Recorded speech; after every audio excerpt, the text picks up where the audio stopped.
Küçədə öpüşənlərə münasibətiniz necədir? Küçədə öpüşən pis, lazımdır ki, özlərinə elə bir yer tapsınlar ki, orada heç kim olmasın. Uşaqlar var, körpələri, yaşlı var, adam var da olmaz da. Bu hərəkət düzgün deyil məncə.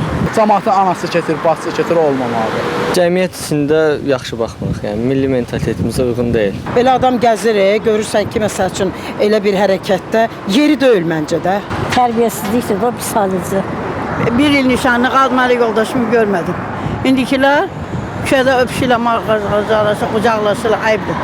Cəmaatın içində elə şey olmaz axı.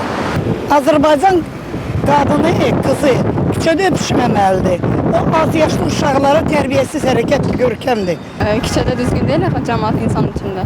Sevgililər üçün park olmalıdır. Sevgililer üçün park.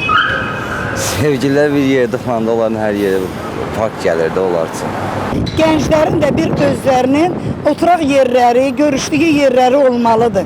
Onlar da bir öz sevgilisi ilə, nişanlısı ilə bir gəzməyə hüququ var. Nə problemi var, hamısı görür onda. Lab ayrı da olsa, evi ayrıdır, evində olar. Neysə söyləyə bilər, barədə yox. Sevgililər üçün park nəyə lazımdır? Sevgili də öz aralarında hər şey olmalıdır.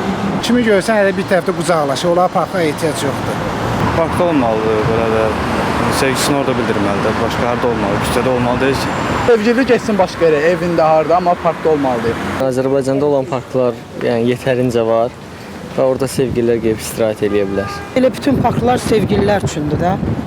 Spesialni onlar üçün niyə park olmalıdır ki? Buna görə polis cəzalandırmalıdır. Xeyr, sadəcə xəbərdarlıq edilməlidir. Cəzalandırmaq yox, amma birinci dəfədən yəni deməlidir, başa salmalıdır ki, olmaz.